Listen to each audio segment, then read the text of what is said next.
Okay. So where were we? Well, should we introduce ourselves and make this kind of official? Is this a podcast? It could be a podcast Okay. For ourselves.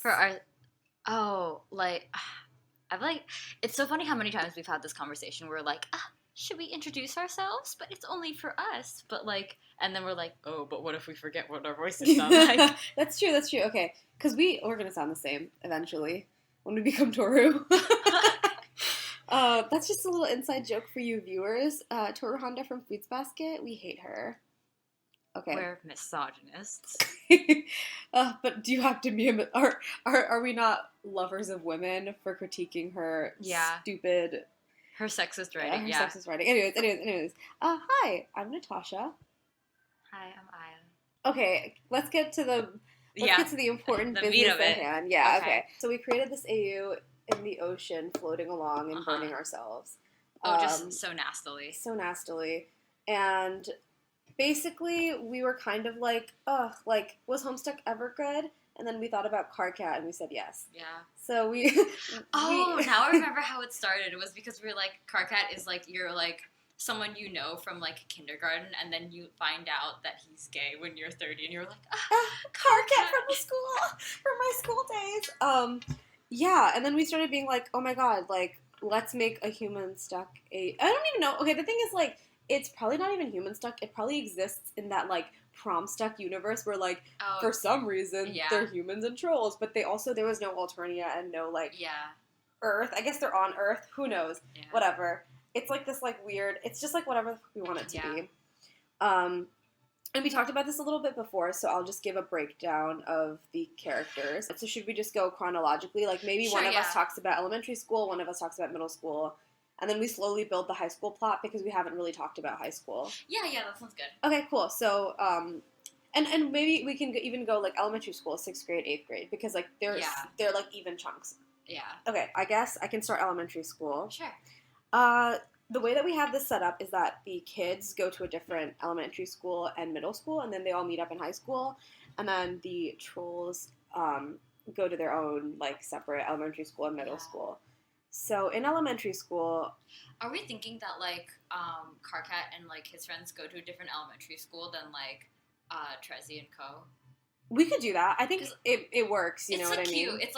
It's how most towns work, where there's, a bunch of, elementary schools. Yeah. Because, kids can't go far. Exactly. And then they all kind of, conglomerate into, yeah, exactly. I like okay, this is funny, because, I was gonna go for a flow, and then you went for, conglomerate, so it was, the liquid and the clotting blood. They blood. And blood, what a on-the-nose example of this society. Okay. Right. It's so funny because, we started this conversation yesterday talking about how stupid we found the hemo spectrum. That's so true. That's how we got back into talking about Homestuck in the year 2019. Yeah. And, it's just so funny to me that we're on vacation right now, and we were like, oh, we'll be bored for a couple days. Why not just invent this, hulking AU concept? It's juicy already. It's so juicy, and, we literally keep talking about middle school because there's so much to just, digest, even in middle school. Okay. Anyways, without further ado, I will start talking about the elementary school days. Starting with Carcat's group, there's several storylines at play here, similar to the comic, but with Carcat. Okay, that was the funniest thing you ever said. Please go on. Because okay, in our I guess I was about to say domestic, but that's not really right. But in our mundane, happy school life AU, yeah, slice of life type AU, our different storylines are some parallels kids, of the... Some kids are in a club. Some other kids are playing Game Boy. And you're similar to the comic, there are parallel storylines. Whereas in the comic, there's always someone cutting off someone's head over there, and then over there. They're playing Game Boy. They're playing Game Boy, yeah. Sorry, I spit directly at you. It's okay. The viewers at home won't know. Well, now they will. Well, now they will. Okay, so can we start talking about elementary school? Okay. Okay. So in elementary school, Carcat has 4 friends. It's Solex, Gamzee, and Aridin is how we decided to break it up because Carcat's the only person who really tolerates or talks to Aridin and Gamzee. And the way that we had it was, like, they're all, like, neighborhood friends, right? So they'll all play together and, like, yeah, play Game Boy. And then, like, the way that the relationship works is that, like, I feel like Karkat is like, oh, we're, like, Karkat, like, considers all, like, he's annoyed with all of them individually, but also, like, it's Karkat, so he obviously thinks of them as, like, his very close friends. And, he's kind of the Much glue. like in the comic. Much like in the comic. He's kind of the glue, like, that's keeping this, like, misfit bunch together. And that kind of becomes relevant later in middle school because we had it set up so that they kind of, like, drift apart. But Karkat and Solix are, like, actually very close friends. And, that kind of leaves, like, whenever they play, like, games with teams, it's like Karkat and Solix on one side and then Aridin and Kamzi, which is a very interesting dynamic to picture them being, like, 7 and, like, yeah, you know, having to team up because they would hate each other. Yeah, I mean, like, I hate to bring this up when we're before the world, seemingly. Right. But, like, earlier that day I was also talking to Nat about how, like, TSG was really, like, or the Serendipity Gospels was really, like, made at that perfect time in, like, Gamzee's, like, characterization where, like, he was kind of, like, up in the air as a character because, like, he had been this, like, stupid, dumb stoner and then, like, he was, like, this, like, murderous clown. So, like, you didn't really know where he actually stood. And where, like, his narrative would go from there. Right. And, like, TSU takes that in, like, in an interesting direction where you can see, like, both elements of that character, like, kind of, you can see how conglomerating. Conglomerating into kind of, like, a cohesive whole. Like, there's, like, a character with motivations in TSG, whereas Gamzee in the comic just devolves into this, like... Okay. Stupid motherfucker. Yeah, the stupid motherfucker. It's, like, it's definitely an example of how, like, Homestuck likes to, like, portray, like, kind of abusive and often misogynist male characters, and then, like, okay, well, it can be taken in two directions, but oftentimes, like, there's this kind of, like, righteous heaping of hate onto that character that you chose to make so objectively terrible who didn't have to be that bad, right? Right, exactly. Like, and it's, like, it's just, like, sometimes you're just, like, oh, like, I'm tired of the Caliborns and the Gamzees. I know. Like, where are the days of Karkat who was just, like, a stupid bitch screaming at me, and I was so delighted to be screamed at. I was so happy to be screamed at. I will say that however much I love, like, Karkat, like, the man. the man himself.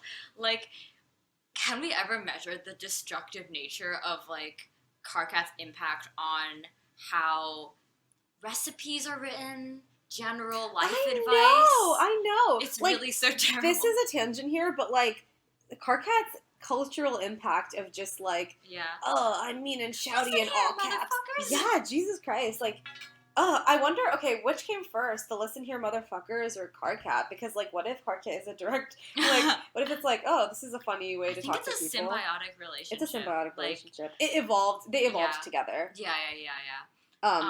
Back to elementary school, though. Yeah. Before Karkat could say the word fuck, Karkat said frick all the time. I feel like Karkat said frick a lot. Ew, okay, that's... What the frick? Wait. What the frick, Teresi? That's cute, because, like, we're talking about Karkat as, like, an 8-year-old, but, like, frick still gives me, like, shudders from, like, 2014.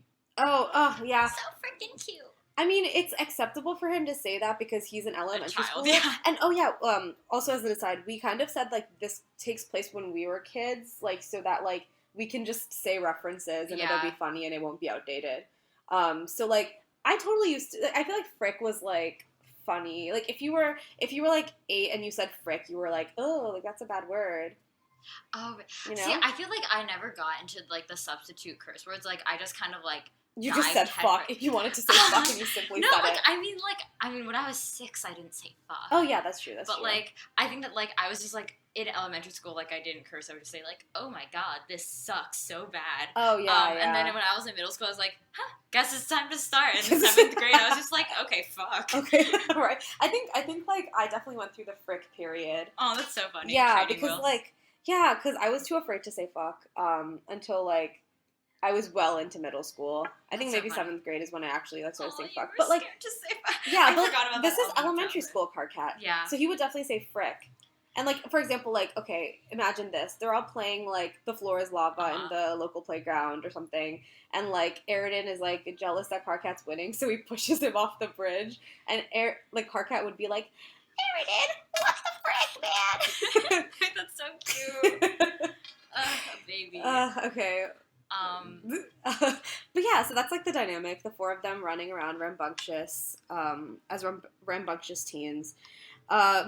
Teens in elementary school. Sorry, teens, rambunctious toddlers. You forgot the middle stage. I did, I really did. And that's just like, okay, we spent way too long on like Karkat, but like that's like literally all it is. It's just these like stupid Those friends. Are the friends, yeah. Then, let's get to the juicy elementary school drama. Well, this sets the stage for the juicy drama.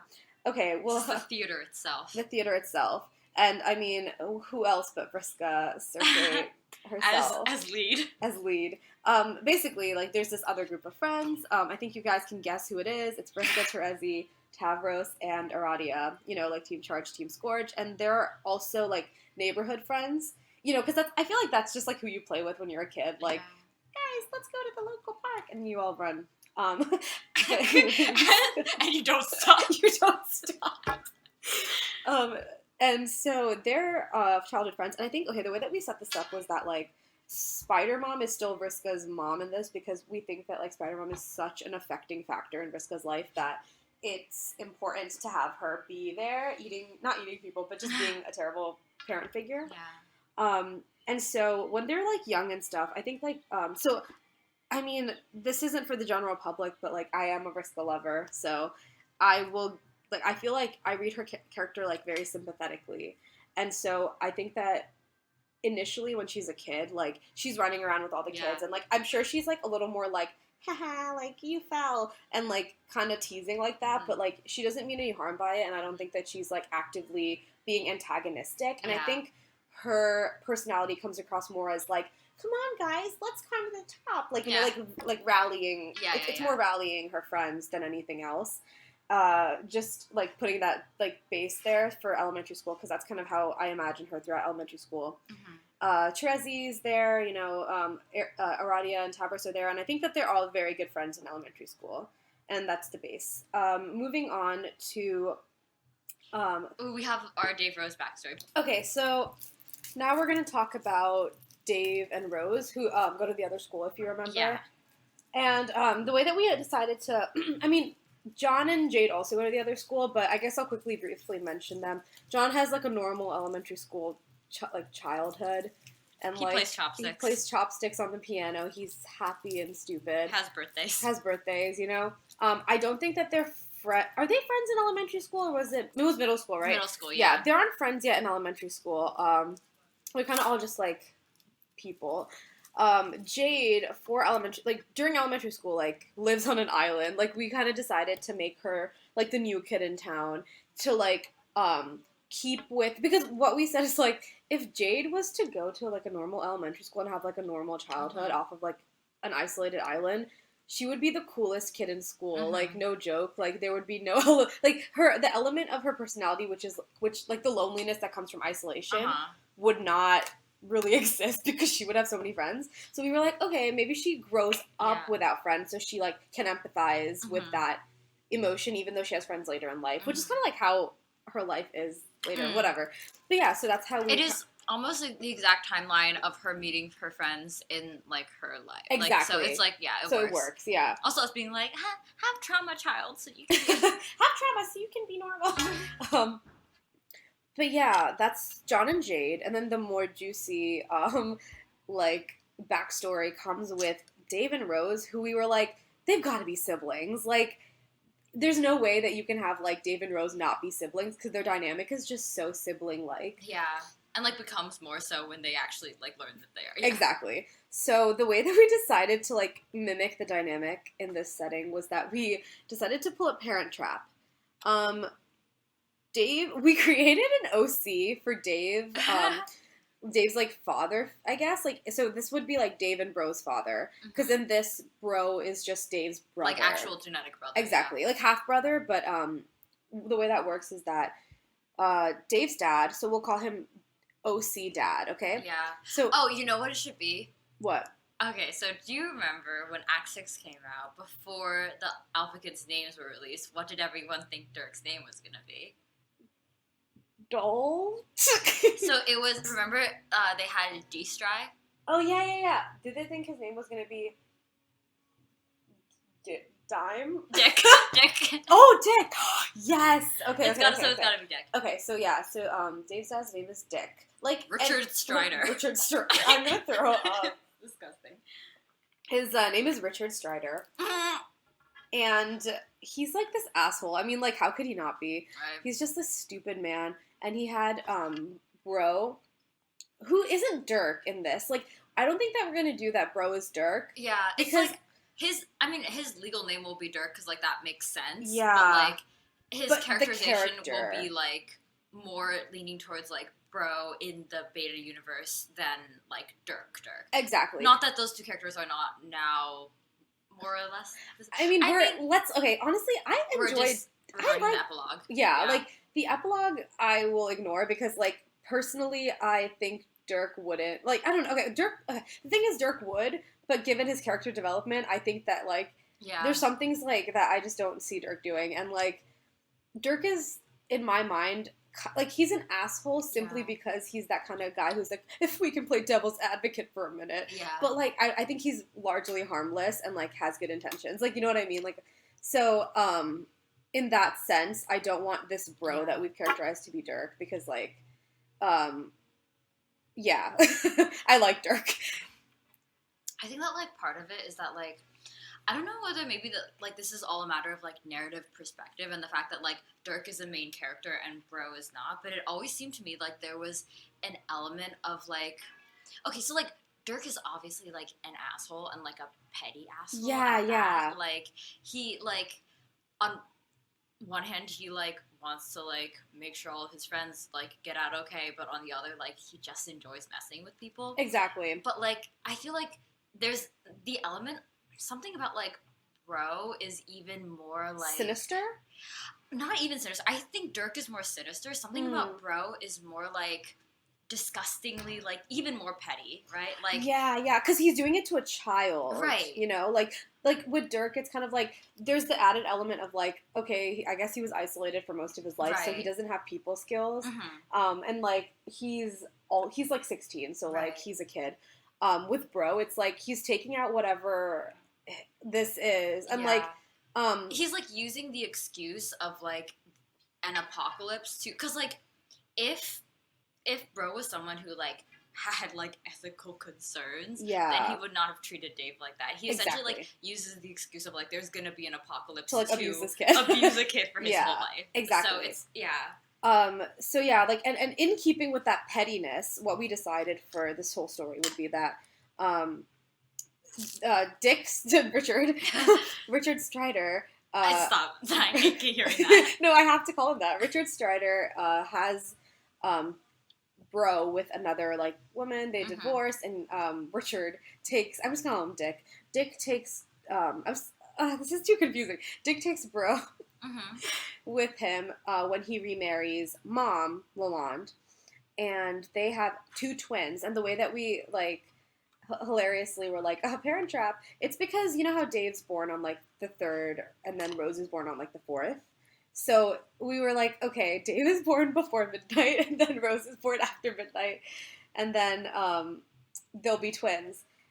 And of course, since Richard Strider classically is a dick, he is like, you know, Mom also, like, divorces Richard, and Richard, like, gets custody of Dave, and Mom gets custody of Rose, and they decide never to speak to each other because, I don't know, Parent Trap. So in doing that, like, I think we decided the timeline for this would be that Bro would be 15 when this divorce happened, and, like, when Dave was born. Yeah, we said around 15. Like, Bro should be, like, a teenager when Dave is born, so that, like, he's, like, a little older when they divorce, and then, like, even older when after, like, maybe a year or two, Richard is like, oh, actually, I don't want a kid, and then, like, dumps, like, Dave's, like, the responsibility of raising Dave on this, like, newly turned 18-year-old or 19-year-old, whatever, like, when Bro's older, like, he like just dumps a legal adult, but, like, not old enough to be a parent. Exactly. So he just dumps the responsibility of Dave onto Bro, and then we were saying that Bro, being a petty asshole, takes out the resentment that he has towards his father for, like, treating him, like, this way on Dave, and that's, like, how the whole, like, Bro's behavior towards Dave kind of stays the same in this AU. And so that's Dave. That's Dave's backstory. And then Rose's backstory is literally like, after the divorce, Mom raises Rose, and it's shenanigans as we know it. W's on the fridge. And that's it, right? And then I think that, like, they don't find out that they're friends. Oh, that they're friends? Wow. They don't. They do not find out that they're friends. I mean, okay, that is true. Of Rose and Dave, that is true. They play mind games and they're like, oh my god, we were friends all along? No. They figure it out on their 18th. First they figure out that they're siblings, and then they figure out that they're friends. Oh, we're friends. That's so funny.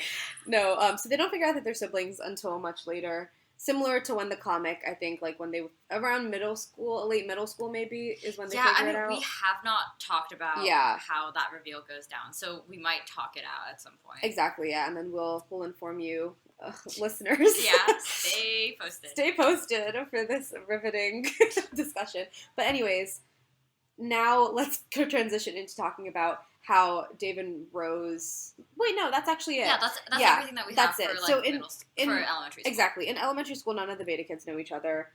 There's Vriska Terezi, Tavros Aradia, and then there's Karkat Aridin, Solix, and Gamzee, and they're just happy in elementary school. All of the other trolls and stuff, like Nepeta, Fefri, like, they're also there, and they're just, like, happily chugging along. I think they have more of a prominent role as, like, the cast gets older. I think they... Trezzy and Co. know Nepeta. Yes. We said that. I think that... What else is going on? I think, like, we didn't talk about this, Aya, but Nepeta and Equius should be, like, family friends. Oh, yeah. Just, like, because... another, just aside is that we didn't really consider the whole, like, blood type, like, caste system. We kind of just decided that it would be, like... We could explain away, like, certain... Like, why does Equius, like...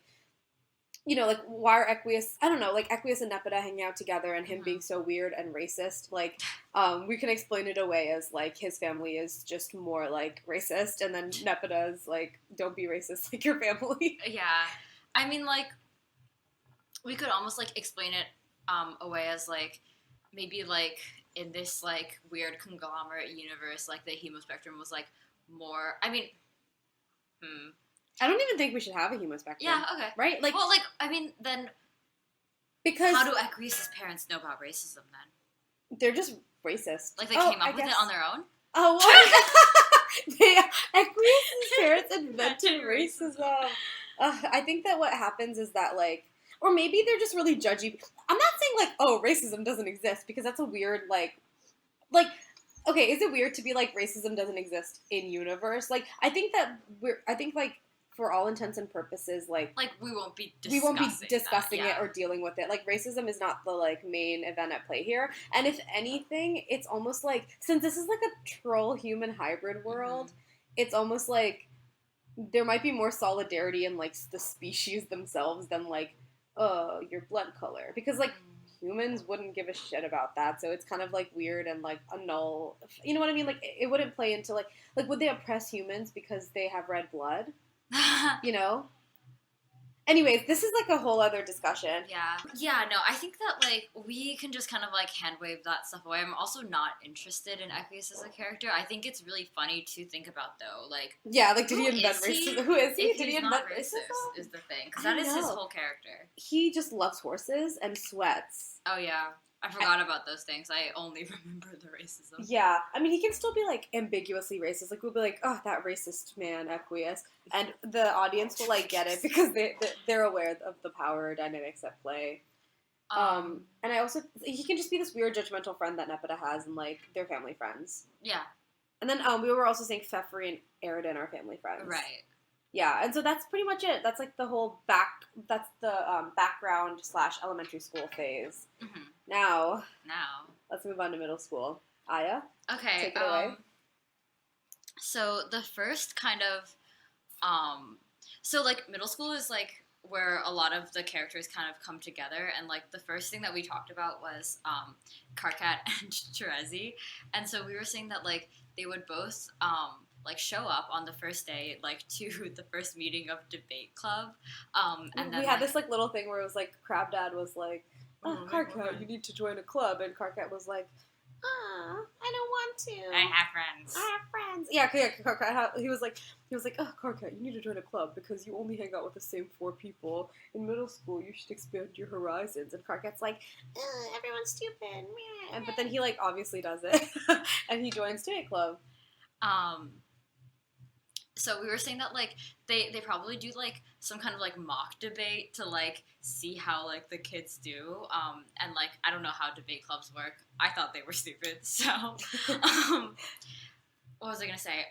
But, like, so basically, like, at the end of it, oh, did I mention that Terezi also does it? Yeah, I did. So at the end of it, like, Terezi is like, they're like, like, I'm so happy we got, like, a good new recruit.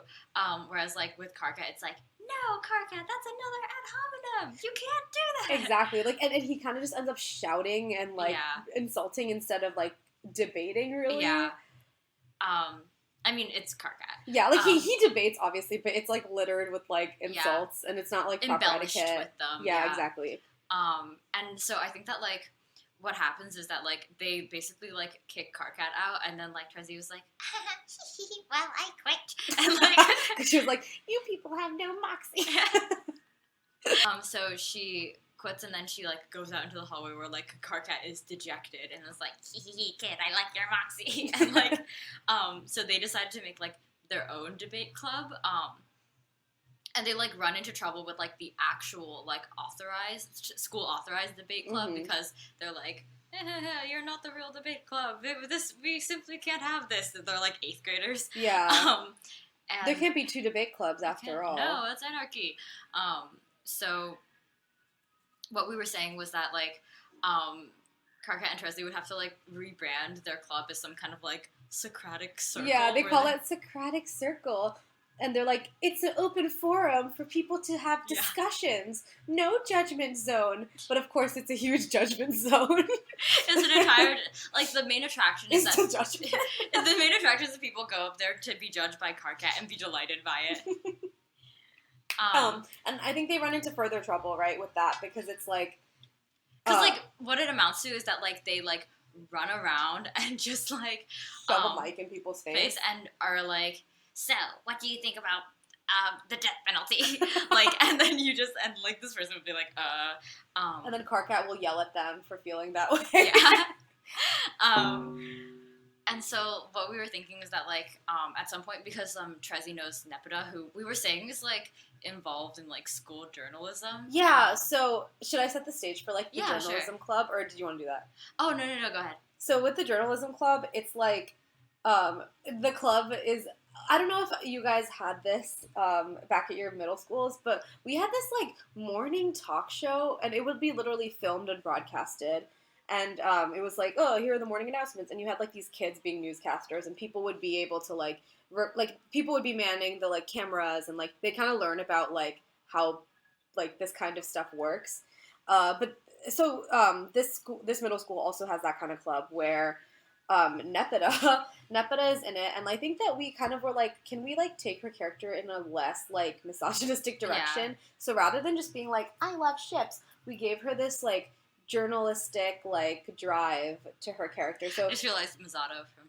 Oh, yeah, if you guys, Mob Psycho, so Mazzato, basically Mazzato from Mob Psycho, where she's like, oh, I gotta get the scoop, and the shipping plays into it with, like, oh, she loves gossip. She loves gossip, and she wants to know, like, the drama behind it, and, like, but it also translates into, like, journalism and wanting to find, you know, like, and we kind of made that the point of friendship between Terezi and Nepeta, is, like, oh, they both want the pursuit of the truth. So, anyways, Nepeta is part of the journalism department of this this public news, whatever, for the school, and then Fefri, of course, is the newscaster who, like, says the news. And then we were like, I'm just imagining this. Like, it's so cute to be like, to imagine Fefri like, So, today is, like, Wednesday, March 13th. I know. Like, it's an E-day. Don't go to the public toilets on the annex because they're flooded. Club, club. Now, Nepeta is going to tell us about an exciting new development in the school's cafeteria. Take it away, Nepeta. So cute. So cute. And, like, we also had this, like, thing where we were like, oh my god, we forgot aqueous, blue lips, blue veins. Oh, and we just, we were like, oh my god, where do we put him in this AU? And, like, we decided, we were like, oh, he can be the cameraman in this, like, public news thingy. Yeah. And, so we need to think of a name for their, like, newscasting. Oh, yeah. But we'll think of that later. So he's the cameraman, and then, we decided to put Solix in the editing, like, department. So that's, like, their fun little crew, and we also made that, like, the point of, like, interaction between Fefri and Solix to build up for that, like, sweet relationship that's happening later. Oh, yeah. You know that we're shippers of that particular heterosexual... we're joking. Yeah. Like, we're trying to, like, follow, like, reflect a kind of canon. Some of the canon relationships. So, like, we wanted to, like, make them interact in some way. And as of 6th grade, actually, Solix is dating Aradia, and they're very cute about it. Yeah. So I think, like, that's, like, is happening in middle school, while, like, Solix actually, like, interacts with Fefri, so they, like, know each other. Mm-hmm. But we also said that Fefri was dating Aridin, because why not? Oh, yeah.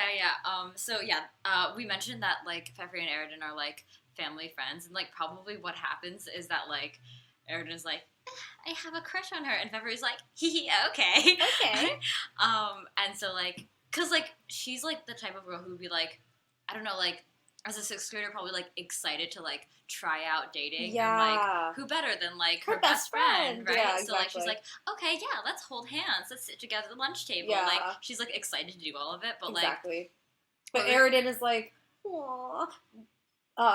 Like, he's really, like, disgusting about it. Yeah. And that plays out in some ways that we will get back to. But I'm sorry, we completely went on a tangent. We were talking about Terezi interacting with Nepeta and getting a spot on this show. Right, exactly. So she basically, like, the school is like, you can't just keep ambushing people for, like, street interviews. So we're gonna, like, cancel your club. Yeah. And they're like, no, like, we can get, like, a segment on, like, the, like, morning news. And so, like, it just becomes this thing where, like, they have, like, the, like, club regulars, like, so there's, like, Terezi and Karkat and, like, some of their friends. I think Vriska at times makes an appearance. Yeah, like, because Terezi will be like, you should be in my segment. And, of course, Vriska wants to be on TV. Right. But, like, I think that the humor of Karkat is that he always delivers, like, a well-reasoned argument, but he's so shouting. Angry. Yeah, he's so mad about it. But, like, the thing about, like, Vriska is that, like, when she's, like, flustered or, like, isn't sure, like, about her argument, she will actually just attack the other person. Yeah. And in a really mean way, whereas, like, Karkat will, like, you can't, like, when Karkat's, you inseparable difference. Exactly. Like, you can't take him seriously, but Vriska will, like, come for your life.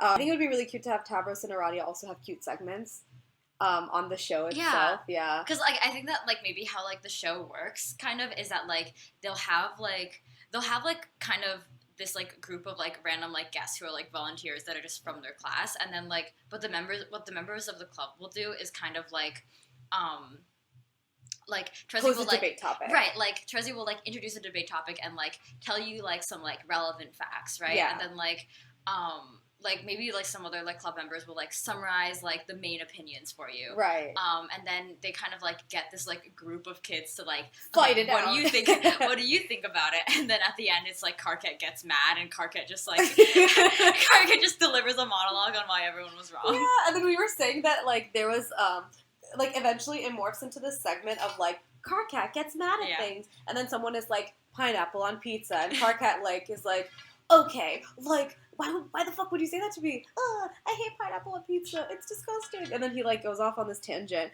And it'll always be, like, he's like, I won't get mad this time. Yeah. You guys can pick any topic. But Terezi, like, handpicks these topics that are bound to get Karkat, like, as pissed off as possible. So he'll, like, lose his shit every time, and it's completely unprompted, like, and unplanned. Yeah. That's the ending credits of every single, like, Socratic Circle, like, segment. Is always just, like... What do you think about Beanie Babies? Why do I want legumes in my stuffed animals? I hate legumes. So that's just like how they end up, and I think that this segment gives them like clout in middle school clout. Oh yeah, no, people love it. Nobody cares about the debate club who like goes on tournaments or whatever, or won nationals or whatever. Who cares? Yeah, they just love Terezi and her stupid debate segment, and I think like. One thing that I was thinking for Carcat's character was like, you guys know that like scene from Meet the Robinsons where like Goob is walking sadly and everyone's like, "Hey Goob," and then he's like, "They all hated me." That's like, well, I don't think Carcat thinks they all hated me, but he's like, he doesn't think he has very many friends, but the whole school is like, "Hey Carcat," like they know who he is and they like think he's funny and they like him, but he's like, "Oh, everyone thinks I'm a loser." Like, okay, idiot. So that is 6th grade. That pans out in 6th grade. Right. Okay. Next thing that happens in 6th grade is okay. So nothing big with Vriska and Trevi. Trevi. Trevi Pipes. Trevi Pipes. Back at it again. Nothing big happens with Vriska and Trezi in 6th grade. Like, kind of, their like friend group stays together. Like, they keep hanging out. Yeah. Oh, I think I want to like just put out there that like. All through middle school, tensions are now starting to build because I think that like Spider Mom is getting like more on Vriska's case, and Vriska has like had to deal with Spider Mom more. The pressure is now that she doesn't want to eat other children. Yeah, I know. We do have to talk about that. I think like one element of like what I thought it was like, oh, like you need to be tougher, and like no, the world isn't just gonna hand you things. You need to take them. Like, you know, like sometimes parents will have that rhetoric and they'll kind of like force it on their kids and kind of like with like and obviously like if a kid is like aiming to please, they'll overcompensate, and like I think Spider Mom like never really approves of what Vriska does, like like even if Vriska like stands up for herself or is like, hey, like mom, like I told this guy off, like, ha ha ha, it was so funny. Like, her mom, like, won't really, she'll be like, whatever. So, like, Vriska tries to overcompensate and, like, hold herself to this standard of, like, she just tries, like, more and more extreme behavior. Exactly. I was thinking it could be as simple as that. Yeah, that makes sense. Yeah, and, like, her mom's just, like, pretty nasty about it, I guess. Yeah. Like, and I think, like, throughout middle school, this thing is just building, you know, where Vriska's getting more and more nasty to her friends, and it's kind of, like, because she almost wants to prove that she's not like some weakling, and her friends are kind of like, oh, that was rude, and like they're trying to like forgive her because they're friends with her, you know, and like a lot of the times when you're like kids and you're all playing together, it's really hard to like tell your friend to stop, or like you don't necessarily know how to go about it, and so when they're young, they kind of let it slide a lot more, and it kind of builds and builds and builds. So that's kind of like just happening in the background in middle school. We have to talk about the other school now. Right. The main thing, just to remember with the trolls, is that like.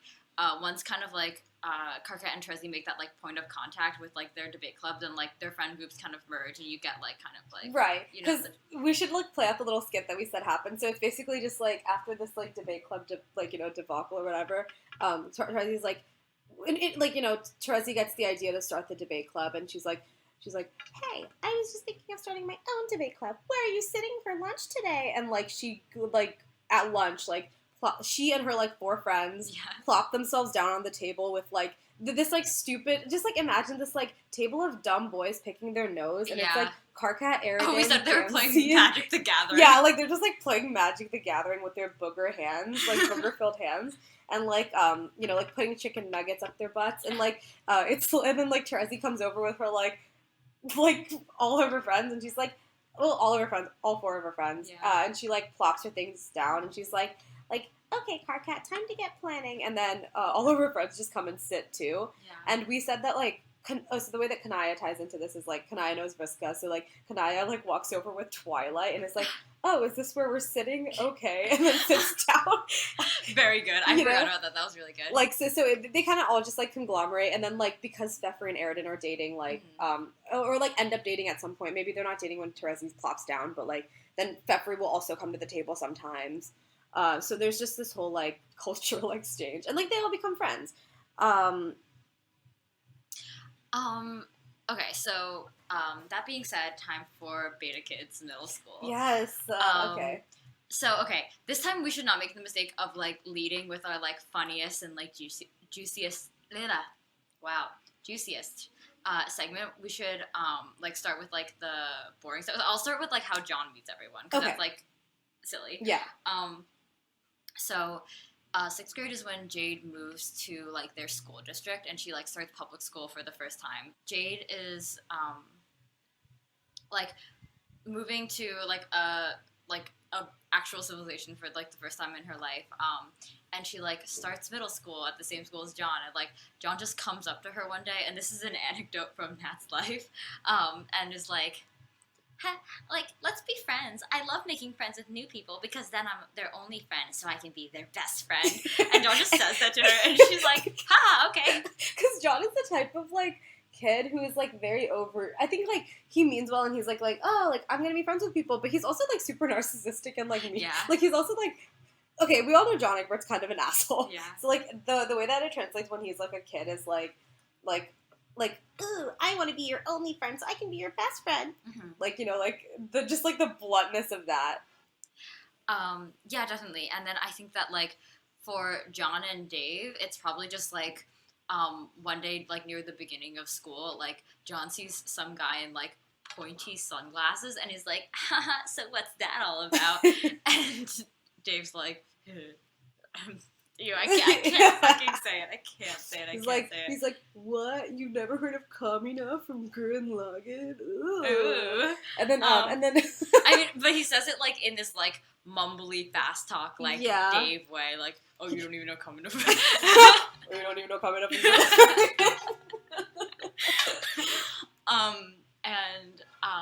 John is like, what? What's a Kamina? What's a Kamina? And Dave, like anime. Yeah.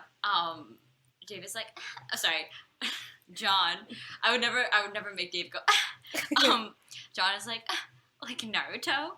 And then Dave goes on this whole like stupid elaborate spiel about like you need to be educated, man. Yeah. Like we need to chill. You need to know up from down here. And he's like, let me introduce you to the reals, and just like because like Dave is like shy and like desperate for friends, so he's just like, we're gonna show you anime, and so like that's how Dave knows John. And then John and Rose is like, we were saying that like they were like in history class together or something, and they had like a project to do like a skit from like some historical era. So like it allows like John to be like all peppily like, hey, do you want to come over to my house to like work on the project? And Rose being like, ha, okay. And then just like taking delight in commanding him. Taking delight in commanding him and making him do her bidding. And kind of like also like being endeared because he's like nice. Okay, so Dave and Rose. Yeah, the way that they meet is like, we decided it was in French class. Yes. Of all classes. French class of all classes, and like, cause, okay, I wanted there to be a video project, and you know how like in language classes, like you'll have a video project to do like a short skit in that language, so like it was definitely like that, and it's like 6th grade French, so it's like, the like project was to do like a 5-minute like video of you speaking in French, right? Yeah. And like, I think the first draft that Dave turns in to his teacher is this like 2-hour long, just like absolute, just like cinematic monstrosity. It is Sucre frere. Sucre frere et hella joff. Because there's no way to say hella in French, I think. I mean, French people, please tell us. You assuming that a French person will listen to this. I think that this will be renowned worldwide. This is our sucre. This is our sucre frere. Sucre joff? Sucre frere? Sorry. Sucre frere. Anyways, continue. And like, so I think the teacher's like cool, so like they're like this is funny, but like it needs to be cut down. So like Dave like begrudgingly like he like moans as if he's being tortured the whole time, like he's like cutting off my masterpiece, and he like cuts it down to like 40 minutes so it can be played like in one class period. And then so they play Dave's project, and like we were saying yesterday that like it's definitely like all like Google Translate French. Like parts of it are like Dave speaking, and parts of it are just like the Google Translate French man talking. Yeah. There's like probably like a meta moment where like it like you like get a shot of like Dave feeding the entire script into Google Translate. Like Dave will like air this in class like 40 minutes long. Usually, like, in class, you'll have 3, like, presentations per day or something like that, you know? But, like, the teacher, who is generally a cool guy, is like, okay, hold on. We gotta, like, allot this guy's presentation an entire day. So it becomes this, like, movie day where Dave is presenting his 40-minute long project. And in the end, like, the lights turn on and, like, Dave is like, any questions? And Rose politely raises her hand. Yeah, and, like, you have to imagine that this is, like, a room of, like, shocked 11-year-olds who are just watched a postmodern masterpiece. And so, like, Rose raises her hand and then, like, just, like, absolutely, like, verbally eviscerates, like, Dave's project in French and just, like, is, like, perfect a film French, critic. we have to add. Perfect French, and, like, is, like, a film critic about it, and just, like, goes off. And, like, Dave is up there, like a director, like, defending his life's work. Well, yeah, you know, it's all in French, right? And we imagined Rose having, like, perfect French, but then, like, Dave has, like, this weird broken Franglish, like, where it's, like, he's trying to, like, convey eloquent thoughts and ideas, but he, like, it's kind of the thing where if you don't know the word for apple, you say red fruit circle, you know? It's, like, really funny. Take our word for it. It's funny. And then after class... they, like, exchange, like, pesto chums and are, like...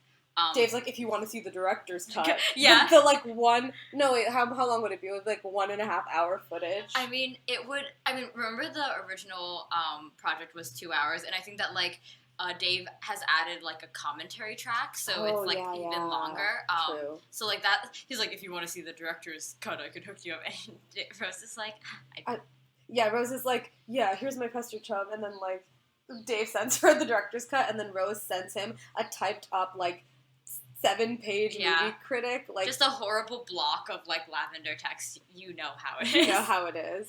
And then they, like, become very... I feel like they become best friends in that moment, but also, like... they don't know that they're friends. They don't know that they're friends, and then also I don't think that they, like... It's kind of the thing where, like, I don't think that they ever talk in school. Yeah, no. They attend school, they, like, sit in French class, like, monotonously, like, reciting French. Yeah. They go home, log on to Pesto Chum, and then, just like, antagonize each other all day, and then, like, Dave has to do his math homework. Yeah. Like, and then that's their, like, friendship that's, like, kind of, like, happening on the sidelines. So how all of these, like, people eventually meet each other is, like, we were saying, that, like, John just invites all of these, like, new friends to, like, his birthday party. In April, right? So, like, it's the end of the year. All of these, like, things have been playing out. So, like, John's already... it was so funny of me to say March 13th.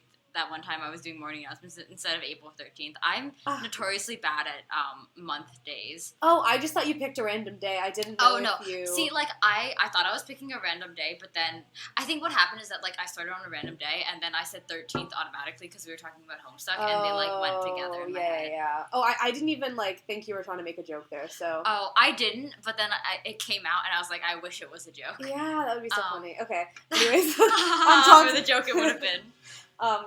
Yeah, so what happens is that John is the kind of guy who meets someone, like, 2 times and is like, well, I'm going to invite them to my birthday party.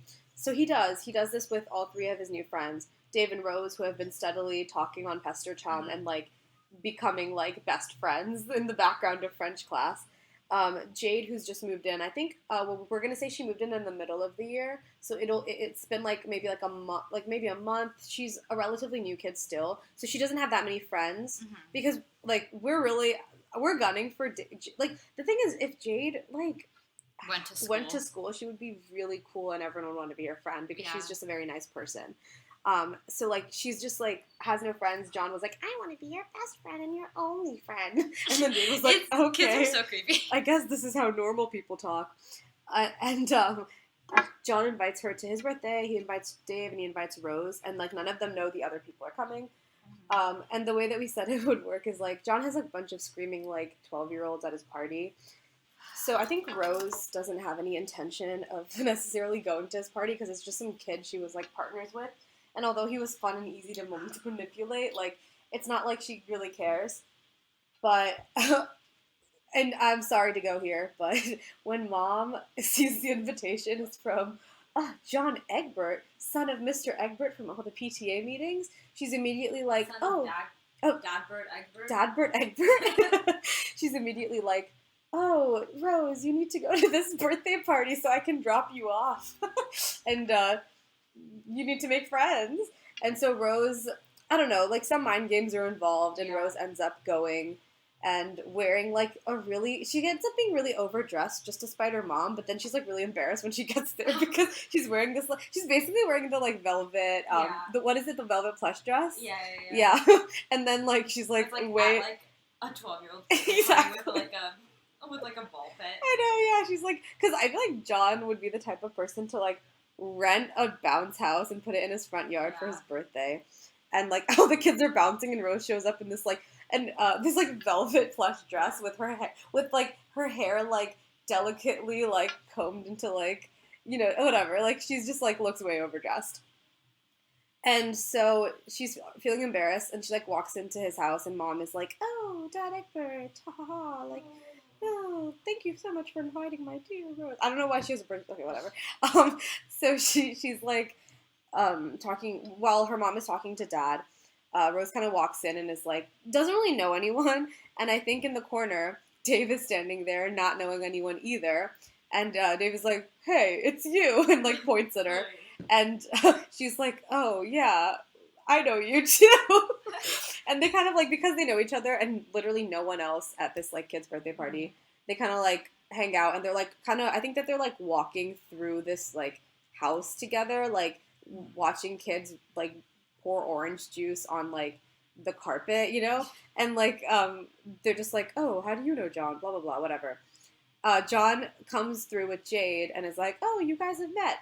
Can you guys hang out with Jade? I have to go like jump in the sprinklers and run around, like, you know, like he's kind of like managing this whole party and like all these kids he invited from his class. And so he kind of like sticks Jade with like Dave and Rose, and then they kind of all end up talking and I think being friends. And like John also will join them, but since he's at his birthday, I was thinking he was more like frantically running around. And then like because Jade now knows Dave and Rose, she's like, oh, I'll invite you to my house, because like that's what people do to make friends. So Jade invites everyone to her house, and you know how she lives in this like giant high-tech lab? Well, some of it definitely translates when they move, and she just has this like huge house with like all these like crazy appliances. So when all the kids come over, they're like, whoa, are you rich or something? And she's like, no, my grandfather's just an adventure. And my grandfather's just Scrooge McDuck. Oh God. It's true. He jumps in his money pit. Anyways. Ew, Jake. Jake English? Don't do that. You mean Jake Scottish? Okay, no. That is Jake's grandpa's name. In this AU, it's Jake Scottish. And so, like, you know, Jade invites them over, and they all hang out at her place. She invites John, too, obviously. They don't just leave him out. And then, like, they all kind of just end up being friends together for that. You know, I would think, like, in the summer, they all kind of, like, really hang out, and, like, they become this, like, unit of 4 throughout middle school. Even though, like, all of them eventually, I think all of them eventually make friends, because, like, with Jade, I feel like she would very easily make friends. John is already the type of person to be, like, really goofy and just making friends. I think Rose and Dave, because, like, they have, like, John and Jade as their, like, extroverted friends, inherently just, like, have people hanging out with them now. So, yeah, that's kind of how I envisioned the, like, beta kids' entire middle school experience to go. It's, like, pretty unassuming, and, like, they're just, like, happily dancing around, the 4 of them, playing Minecraft, you know, as kids do. So that's the beta kid middle school experience as a whole. Well, that's... Yeah, I mean, I don't think we have nothing dramatic happens to them in 8th grade. Yeah, all the drama starts when they meet the trolls, because that's where the drama is, like... There is some drama that goes down in 8th grade, if you would like to talk about it. Yes. So, in 8th grade, moving on back to the troll school, this, like, school is just full of drama. Basically... we set the stage. So I just took a long break. The reason I sound so fatigued is because I just took a long break away from the recorder, and now I don't remember anything I told you guys. So I'm just gonna, like, start blurting stuff out, and hopefully it makes sense with the, like, dominoes that I've set up already. The main thing that happens in 8th grade is, like, the event, and then everything that happens afterwards is kind of, like, an after effect of that. Right. So the event that we're talking about is our lovely spider lesbian, Vriska. Like, crying. Listen, she doesn't, like, kill anyone or blind anyone in this AU, but she definitely pushes Tavros into oncoming traffic. And, like, that was the compromise that we made. It's like, it's not a cliff. It's not a cliff, but it is, like, he does end up injured, and I think, like, he does have, like, a permanent injury. Like, he does need to use a wheelchair after this, because we wanted, I don't know, like, I feel like there's a certain aspect of, like, attacking your friend that almost, like, states finality for a lot of, like, because, like, once you, like, push your friend into oncoming traffic, even if it was an accident, like, where do you go from there? Yeah. You know? But anyways, sorry. Oh, shall we do the little skit that we came up with? We definitely should. But just to build up to that, like, as I said, Vriska's getting more and more vicious and kind of just lashing out at her friends more. And I think that she especially takes it out on Tavros a lot, like, because he's an easy target. Like, if Vriska was mean to Aradia, like, I know. It would just be like, okay, like, whatever, Vriska. I mean, your mom doesn't love you, so, like, you know, like, I feel like Aradia would just destroy her. Like, Terezi, and I feel like Vriska thinks of Terezi as an ally, and so, like, she never necessarily turns very vicious on Terezi, but there's just a lot of, like, contention between the group, like, building. I mean, like, the other thing with her and Tavros, and I think this is also, like, true in the comic, is that, like, he kind of, like, embodies, like, what Vriska's, like, afraid to be. Like, exactly. He's, like, nice. He, like, values, like, being kind to people over, like, winning, right? Yeah, and, like, exactly. Vriska hates that because it, like, challenges her worldview. Exactly. And, like, if he's able to be successful and have friends that like, love him, even though he's all these things that her mom says are, like, a plague on society or whatever, like, it makes her, like, feel mad that she can't have that, I guess, you know, like, so that's how she, like, lashes out at him. And I mean, it's kind of, like, the same situation where, like, she gets him, like, isolated one day, because maybe Aradia and Terezi can't play and can't hang out, and she's like, oh, Tavros, like, if they were here, like, we'd get so much more done, I dare you to run across the street, like a highway or something stupid like that. And Tavros is like, well, I'm obviously not going to run across the highway. And he's like, I don't want to. And Vriska kind of just keeps egging him on, and I think, like, inching closer and closer, You're and being such like, a coward. yeah, like, you know, kind of be like, why, you freak? You won't run across the highway? Come on, you're such a wimp. You're such a coward. And she kind of, like, I think she gets so caught up in the, like, like, Tavros won't do what I tell him, and, like, I'm, like, gonna make him do this, and that she doesn't realize she's, like, kind of just, like, inched him off to, like, the side of the road, and I think he kind of, like, tries to stand up to her and be like, I don't always have to do what you say, and then she's like, I'm trying to help you, idiot, and then she pushes him, and, like, it's a light shove, but he's on the side of the road, so, like, he falls, and a car, like, hits him, and then she freaks out, and, like, I think, okay, well, we didn't think of, like, who calls the police. Yeah. Anyways, like, the situation I think Vriska leaves and the person who hit Tavros probably calls it, right? Oh, God, like, yeah, okay, yeah. I think that makes sense. It's just because, like, shit, I hit my friend. 911? 911? Hello? Yeah, so I think she just, like, you know, like, she's, like, she realizes, like, the gravity of what she's done, freaks out, leaves, and Tavros is in the hospital, and, so we said that Tavros probably wouldn't tell anyone what actually happened, and I think he just says, like, oh, I was playing, it was an accident. Yeah. And he doesn't really take, like, Vriska's name and, like, doesn't really say that it's Vriska. And so, like, no one really knows, but Aradia and Terezi definitely sleuth it out, and they're, like, I think... They're suspicious from the start. From the start, and then, like, they're, like, here visiting Tavros in the hospital, and Vriska flaked on the hospital visit. Like, she's not really, like, talking to them. She's not really, like, coming to visit Tavros at the hospital because she's consumed by guilt. But, like, to them, it seems like she feels no remorse for it, you know? And I think that this, like, pivotal scene kind of plays out between Aradia and Terezi, where prior to this, like, I think that they get along really well. I think that they're both, like, rambunctious girls who, like, love to just, like, dig and, like, be stupid and wild.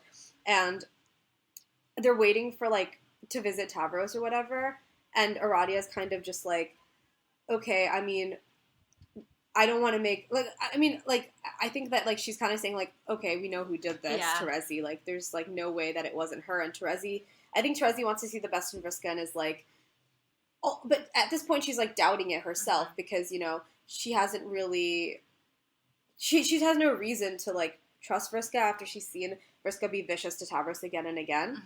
And I think, but she's trying to be, like, oh, there's no evidence for it, you know, like, we need, like, concrete evidence that Vriska actually did it. And Aradia's like, okay, have you been paying attention for the past few months? Like, look around. Like, she's always bullying Tavros. And, like, the fact that he won't talk about who did it just makes it more suspicious. And I think it's definitely Vriska. And, like, I think she just gets really mad on behalf of Tavros and, like, on behalf of the situation. Because, like, this time Vriska took it too far. And, like, how can you even defend her? And so, like, Aradia and Terezi have this, like, little falling out. I wouldn't say it's, like, such a big falling out, but it's kind of just, like, Aradi is really frustrated that Terezi continues to defend her even though the evidence is so obvious. And Terezi, like, wants to just give Vriska the benefit of the doubt, but it's, like, kind of one-sided because it's, like, Terezi also knows that it probably was Vriska.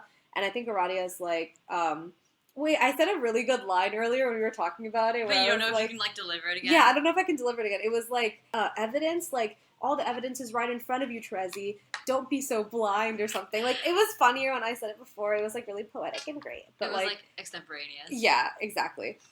So, it's kind of like, she's like, don't be so blind. Like, I know Vriska's your friend, but, like, you might want to consider, like, where her loyalties lie, whatever. And Aradia, like, storms off.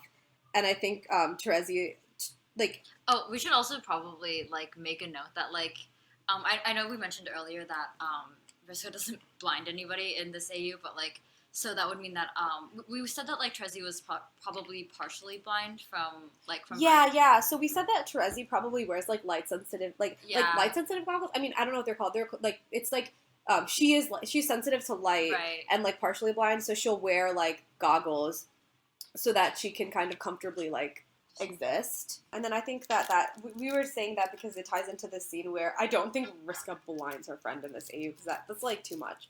But I think like definitely there's like this moment where after they speak in the hospital, Terezi's like, okay, I have to confront Vriska, and like she wants to, like in her mind she's like, I'm going there to get evidence, and she's like logicking it out as this cool, calm, and collected like way of confronting her friend. But I think when she gets there, she like really just like goes at Vriska and corners her, and she's like, so why didn't you visit Tavros at the hospital? I mean, he's been your friend since forever. Why would you do such a thing? Da da da da da. And like, I think she gets like way more emotional than like she intends to. And Vriska's just like, whoa, Terezi, calm down. Wait, stop blaming me. Stop.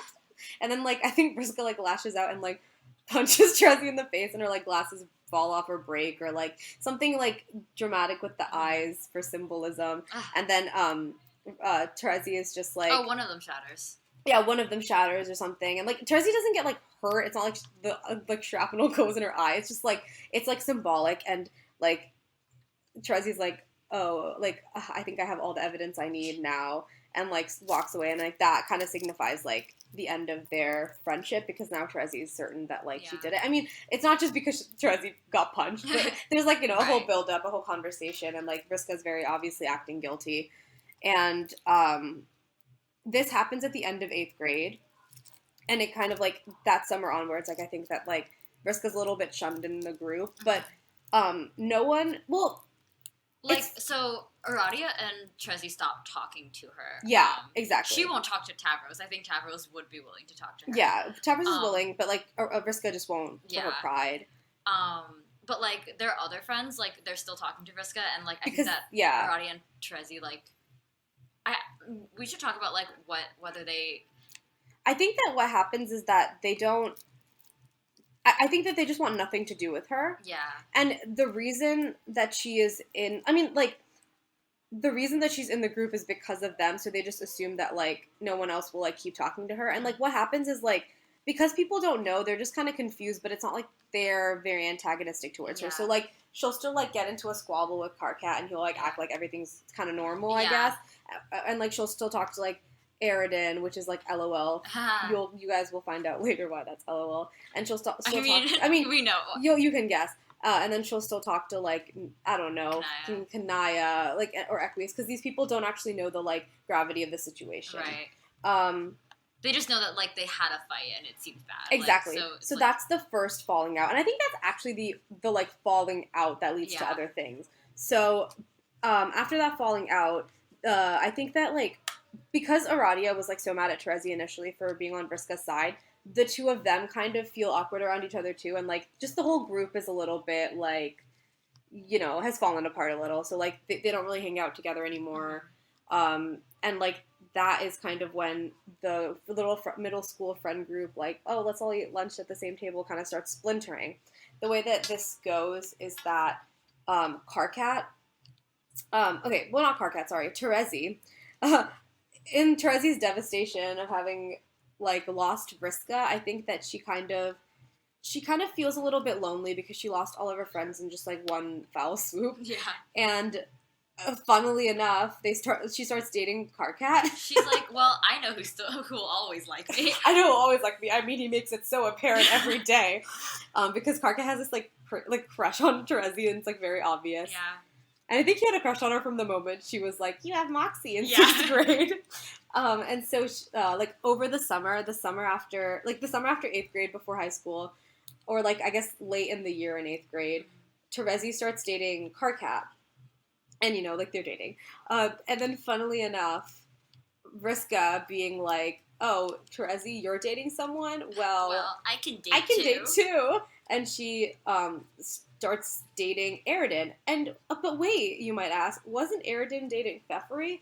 Well, not anymore, since Fefri, we said, was a pretty popular, like, kid in school, and, like, she had her own little, like, friends, aside from, like, the troll gang, right? And so once Aridin and Fefri started dating, Aridin, who was very concerned with, like, social status and, like, oh, like, I'm cool and you're not cool and this and that. And Aridin was kind of like a loser in elementary school, and so, like, once he started dating Fefri, like, he was able to, like... He went mad with power. Yeah, he got mad with power because, like, now he was hanging around with quote-unquote cool people. And he kind of had this, like, air of, like, oh, like, I'm cooler than you guys now. Oh, like, I get invited to all these parties. And, like, he's just, like, stupid and annoying, and he's the disgusting Aridin that we know and hate. Like, he got, like, mad with power, and I think, like, throughout middle school, he kind of just gets, like, more and more insufferable and, like, tries to distance himself from his stupid, like, you stupid people, I don't even want to talk to you.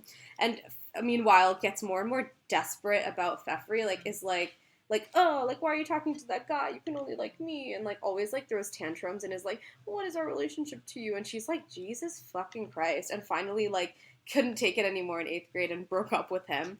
And so, like, he's, like, sitting there licking his wounds, and Vriska is like, oh, you're disgusting, but I need someone to date Aridin. Like, let's go. So Vriska dates Aridin. Do you remember how yesterday I made, like, a note about how, like, it's so funny how, like, even though, like, I never figured out how to pronounce this word, like, in real life. Like, Calignus, I guess? Calignus? That's what I say, okay. But I don't know. How, like, Calignus romance doesn't, like... I guess, like, if they're trolls, then maybe it does. But, like, I like to think that, like, maybe, like, they just have, like, kind of a human idea of, like, dating. Yeah, so, yeah. Like, that's what I was assuming, it's not, too. like, right. So it's not, like, normal to just, like, date someone you hate. It's just, like, Vriska was like, okay, you gross weirdo. Let's go. Let's go, gross weirdo. And I think Aridin was the only person desperate enough to say yes because he had just broken up with Fefri. Right. So he and Vriska date around the same time that, like, Terezi and Karkat are dating. What are some other falling outs? Oh, yeah, we should also mention that, like, basically, okay, so Solix and Aradia are going steady, and, like, Fefri is, like, becoming good friends with Solix, and then by extension, Aradia. So when after, like, leaving this suffocating relationship with Aridin, we were kind of like, oh, how should we play out the whole, like, Solix, Fefri, and then, like, thing once, like, since Aradia's not dead, right? So, like, there's no reason they'd really break up. So what we said was, like, after Fefri escapes this, like, suffocating, like, monogamous relationship, she's like, I'm polyamorous now. And, like, immediately is like... She is the exact type of... Okay, I was thinking of this as, like, the type of girl to be poly in high school, because that's already a joke, but poly in 8th grade is... Stop. Just genius level. Just right? Absolutely God. Iconic. And she will, like... She'll be like, oh, Solix, Aradia, we should be in a throuple. Why don't we go on a date? Why don't we go on a date? All three of us together. And, like, she, like, steadily keeps trying to, like, come into their little world. And I think, like, honestly, here's the thing. I feel like Solux is that weird, and Aradia's like, I mean, I don't really care. We could try it. Yeah, I think that, like, yeah, we can, like, think about how that plays out in high school, because, like, I'm interested to see. Yeah, right. In the high school segment of this, like, enormous fucking documentation of our minds. Yeah, so that's kind of, like, in the play for high school. Then, is there anything else that needs to be talked about? Do we just want to talk about Karkat and Trezi's summer relationship for a little bit? Because it's very funny. Yeah. So, like, this is, like, end of 8th grade, but we haven't even talked about the summer. So, Karkat and Terezi are dating in the summer of between 8th grade and 9th grade. And, like, I think Karkat, like, is like, oh, gotta get all the, like, rom-com, like, because like Karkat has been desperate for romance his entire life, like watching like romantic comedies and just being like, I wonder when I'll have that, and like so finally he has this girlfriend that he can like use for like rom-com and just lavish affection. Yeah, so I think the way that it started was like we said that they had this like thing where they threw rocks at each other's window and like Karkat was like, oh, it'll be so romantic. We'll like get each other's attention with like tiny pebbles, and he tried to entice Terezi into doing this because like I imagine them as the type of kids where like Terezi wants to like do fun adventure stuff and like she'll like come to Karkat's house in the middle of the night and Crab Dad will be like, oh, it's a school night. So she needed like a covert way, and climbing up the side of his wall resulted in many like broken like appendages to his house. So they needed like a more like foolproof way to get each other's attention. And Karkat was like, oh, we'll just throw gentle pebbles at each other's windows to get each other's attention. And Terezi was like, okay, I love throwing rocks. And she's just like throwing rocks. just for the sheer joy of it. Throwing rocks. And so that's like their little thing, you know, like so he'll try to incorporate like little romancy stuff like that into their relationship. Like he what else do they do? I feel like we had so many ideas before, but we've been talking for so long, I completely forget. But use your imagination. I mean, it's literally anything your heart desires. We're not going to tell you, but think of it your goddamn self. We've done enough thinking for you people. You fucking sheeple. Yeah, so that's think of your own homestuck. Right? Like, so that's their relationship, and like, I think that like Karkat like and Terezi watch this like romance movie, and there's like a boombox involved, and Karkat's like, oh, I wish someone would do that to me. That would show they really loved me. And Terezi's like, and doesn't say anything and just like laughs at him. And then like later on, Karkat uses that same boombox technique on her, and she's like, oh God, I need to put an end to this. Like, it's like the last straw for him to bring a boombox. She can deal with throwing rocks, but how dare he bring a boombox to this relationship? So shortly after that, she breaks up with him at the end of the summer. And I mean, the more serious reason for this is like, I think that she realizes that a relationship isn't gonna be like isn't fulfilling, and she almost feels bad for taking advantage of Karkat because like she doesn't really care about him. Like, I mean, okay. That's so mean. She cares, but she doesn't think she really loves him. Like, he's like very clearly more invested. Not that you have to like love someone to be in a middle school relationship, but like she's not like interested in him the same way he is. Yeah, he's so clearly invested, and she kind of just feels like, okay. I mean, and she's like, it's got to stop. So I think she breaks up with him at the end of the summer or whatever. And we really wanted. I think the way that we saw this play out was that like. I mean, we really think that Karkat and Dave and Terezi, like, shouldn't just be awkward exes. Like, I definitely think that they're friends who, like, love and value each other's advice and, like, would continue to be very close even after, like, the whole debacle. Like, whether or not it needed time to, like, stop being weird. Like, I think that, like, both Karkat and Dave are, like, pretty close to Terezi, and I think that, like, she values them as people. So, like, we were like, how do we incorporate that into this without her just being like, okay, bye, Karkat, and then, like, skipping off, you know, into the sunset. So the way that we said this was like, like she breaks up with him, doesn't talk to him for like a week, and like he's like sulking, so he's fine with her not talking to him. And then one day, like he hears the clattering of pebbles against his window, and he's like, "What is that? A bird?" But it's not a bird. It's Trezzy Pyro, Treppy Pipes here at your window. And she's like, she's like, or Carket's like, oh, what are you doing here? You can't do that anymore. That was our thing when we were dating, and we're not dating anymore. And then Terezi's like, oh, well, how else was I supposed to get your attention? Ring your doorbell? It's 10 p.m. Crab Dad won't let me in anymore. And then Carket's like, you know my bedtime's at 8. Get out of here, Terezi. And then Terezi's like, oh, Carket, can we just talk? Come on. Let's just go to that playground and, like, sit on the swings. I really have to tell you something. And Carket's like, you've lost the right to tell me anything, Terezi, but fine. And then he climbs down. He, like, falls down. He's so dramatic. He, like, clambers down the window and, like, falls down. And he like, brushes himself off, and he's like, oh, by the way. And then she's like, by the way, thanks for stocking the Pebble Bowl. And he was like, those are old pebbles from back when we were dating. I'm going to empty it tomorrow morning. And they kind of just, like, walk along and talk about nothing until they get to the swings.